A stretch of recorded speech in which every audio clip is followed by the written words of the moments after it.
Hi everyone, I'm Dr. Francine Lederer, a clinical psychologist and Temple member and parent. Now, as the coronavirus continues to spread throughout the United States and globally, we as a community have had to reshape the way we view and manage our everyday lives. Many of you have used words like bizarre, the twilight zone, the apocalypse, to describe this very uncomfortable and unsettling period in which all of us are experiencing. The independence and freedom in which we are used to going about our everyday business has suddenly been put on hold as we make every effort to slow down this virus.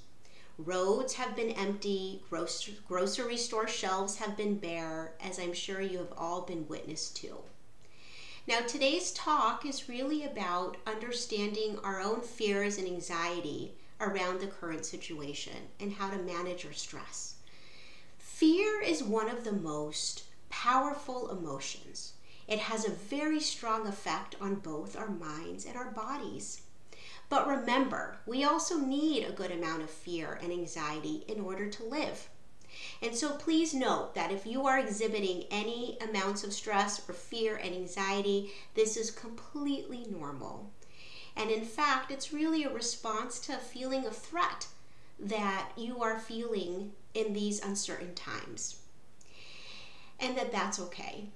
Now, there are positive effects when it comes to increased levels of cortisol and anxiety, such as bursts of energy that allow you to demonstrate your fight or flight response during times of danger. It helps to lower our sensitivity to pain, and it helps to bring our body back to homeostasis. Now, at the same time, we also want to put things into perspective. I want to encourage all of you to manage your stress in ways that work for each and every one of you.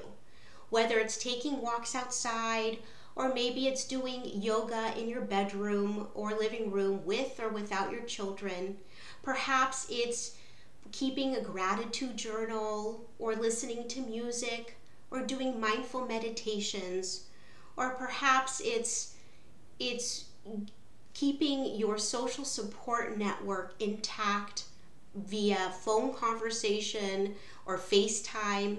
Perhaps it's utilizing your clergy, your therapists, the people that you really trust in your life right now.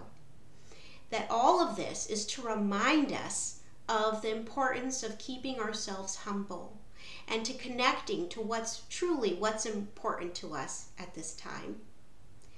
Rather than focusing on what we don't have control over, I strongly encourage you to focus on what you do have control over.